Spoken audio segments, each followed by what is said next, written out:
여기에 이강인과의 주전 경쟁에서 완전히 패배한 레알 마드리드 출신 마르코 아센시오가 이적을 도모할 예정입니다. 프랑스의 스포르트 프랑스는 파리 생제르맹은 다가오는 여름 아센시오의 이적을 고려할 수 있을 정도로 그의 역할에 실망했다라고 보도했습니다. 스포르트 프랑스는 2026년에 계약이 종료되는 아센시오의 이적료는 2,500만 유로로 예상된다. 아틀레티코 마드리드가 그를 주목할 것이며 이미 그의 에이전트인 호르헤 멘데스와 접촉이 시작됐다라며 아센시오의 이적 가능성을 전했습니다. 아센시오는 올 시즌을 앞두고 이강인, 우스만 덴벨레, 랑달콜로 무아니 등과 함께 PSG에 합류한 신입생입니다. 영입 당시 기대감은 적지 않았습니다. 이미 레알 마드리드에서 확실한 킥 능력을 바탕으로 공격 라인 전 지역을 소화하는 기량을 입증했습니다. 다만 레알에서의 경쟁에서 뒤처졌고 부상 등의 문제로 결장하는 기간도 발목을 잡으며 PSG로 이적했습니다. 이강인과의 경쟁도 예상됐는데요. 리오넬 메시 이적 이후로 왼발잡이 윙어와 공격형 미드필더 포지션의 보강을 노렸던 PSG이기에 이강인과 아센시오가 비슷한 포지션에서 활약하며 주전 자리를 두고 다툴 것으로 많은 프랑스 언론이 전망했으며 아센시오의 우위를 점치는 의견도 적지 않았습니다. 하지만 시즌이 시작되고 아센시오는 부상과 선발 제외 등으로 어려운 시간을 보냈지만 이강인은 아시안게임, 아시안컵 등 한국 대표팀 일정으로 빠지는 기간을 제외하고는 꾸준히 선발로 이름을 올리며 루이스 엔리케 감독의 애제자로 성장했습니다. 올 시즌 리그에서도 아센시오가 14경기 791분 출전에 그친 반면 이강인은 17경기 1132분으로 더 많은 출전 시간을 소화했습니다. 출전 시간 대비 경기 평점도 아센시오보다 이강인 더 높은 상황입니다. 결국 PSG에서 제대로 역할을 부여받지 못하고 최근 경기들에서도 교체로 출전한 비중이 높은 아센시오는 PSG 이적 이후 한 시즌 만에 다시 팀의 방출 대상으로 고려되고 있는 것으로 보입니다. 일부 스페인 언론에서는 아센시오는 레알 마드리드를 떠난 결정을 후회하기 시작했으며 복귀를 원한다. 그는 레알을 떠난 것을 실수라고 믿고 있다라며 레알 복귀까지 고민하고 있다고 밝혔습니다. 이강인과의 경쟁에서 밀린 아센시오가 한 시즌 만에 이적을 준비하고 있습니다. 다만 올 시즌 활약을 고려하면 레알 복귀나 B클럽 이적들은 쉽지 않을 전망입니다. 스페인이자 레알 출신 스타 선수 아센시오를 확실히 밀어냈다는 반증의 기사인데요. 우리 이강인 선수 정말 대단하고 자랑스럽습니다. 이제 챔스 4강 등 굵직한 경기에서 더욱 맹활약하길 기대하고 응원하겠습니다. 여기에 국내 축구 전문가는 이강인이 프랑스 매체의 혹평을 받고 있으나 객관적인 시선이 아니라고 주장하며 화제가 되고 있습니다. 축구 통계 매체 소파스코어, 품목 등을 통해 선수들의 평점을 순위별로 나열해보면 이강인은 파리 생제르맹 선수 중 9위에 위치하고 있습니다. 심지어 많은 언론이 이야기하던 아센시오, 에머리, 솔레르보다 높은 순위입니다. 비슷한 평점으로 높게는 7위까지도 가능한 순위인 상황입니다. 축구 통계 매체는 언론사의 주관적인 평가가 아닌 기회 창출, 키패스, 드리블 성공률, 패스 성공률 등을 기반으로 평점을 내리는 매체들이기 때문에 객관적이라고 볼 수 있습니다. 매체에 따라 키패스의 점수를 더 많이 주느냐, 공격 포인트의 점수를 더 많이 주느냐의 차이가 있을 뿐입니다. 이러한 객관적인 자료를 통해 알 수 있듯이 이강인 선수가 아시안게임, 아시안컵, 부상 등으로 많은 변수가 있었음에도 팀 내에서 자신의 몫을 충분히 해내고 있다는 점을 명백하게 알 수 있었습니다.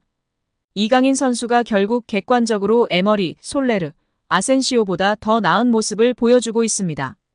근소한 차이지만 하무스보다도 더 나은 모습이며 위카 에르난데스, 다닐루 페레이라와 비슷한 경기력을 보이고 있는 것입니다. 여기에 이강인의 활약상에 스페인 언론까지 박수부대에 합류하며 화제인데요. 스페인 매체 아스는 이강인은 슈퍼컵 최우수 선수를 수상하며 루이스 엔리케 감독의 간판 스타로 자리매김했다라며 이강인의 활약상을 조명했습니다. 아스는 지난 여름 PSG의 큰 결정 중 하나는 소속 스타들을 내보내고 팀적으로 강조된 팀을 만드는 것이었다. 나세르 알켈라이피 회장도 팀 위에는 아무것도 없다고 체계를 강조해 반복했고 이 새로운 정책의 대표적인 사례 중 하나가 이강인 영입이었다.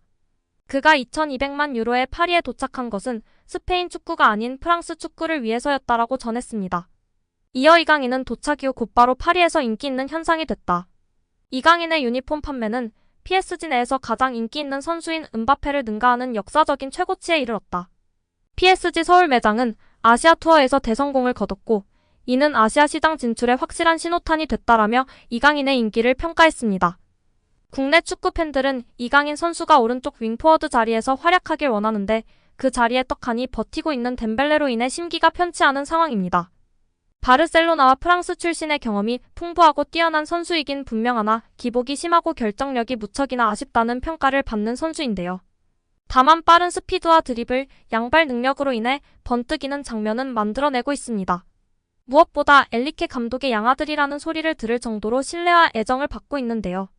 엘리케가 좋아하는 유형이기도 하지만 은바페 선수와 절친이라서도 한몫할 것 같습니다. 최근 화제가 되고 있는 것은 국내 팬들은 덴벨레에 대한 호감이 아닌데요. 앞서 이야기 드린 이유로 덴벨레 자리에 뛰지 못하고 있는 우리 강인이 때문이죠.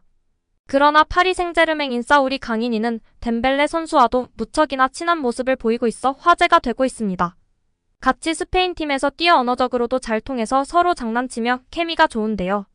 이강인 선수와 덴벨레 선수의 케미 영상에 팬들도 다양한 반응을 보이고 있습니다. 우리 강인이가 정말 스페인 사람 같아 흥이 넘치고 무척이나 외향적이잖아. 외국 문화가 몸에 젖어 있는 듯. 이강인은 10살 때부터 스페인에서 지냈기 때문에 스페인 문화를 잘 알고 있어. 다만 한국 국대에 차출되는 청소년 시기부터 한국에 대한 사랑과 애국심이 무척이나 커서 사랑받고 있어. 지금도 애국가를 가장 크게 부르는 선수 중 한 명일걸? 덴벨레랑 강인이 정말 친해 보인다. 근데 왜 이렇게 때리는 거야? 항상 먼저 때리네 형이라고? 근데 강인이도 절대 안 짐. 둘이 친한 모습 보기 좋다.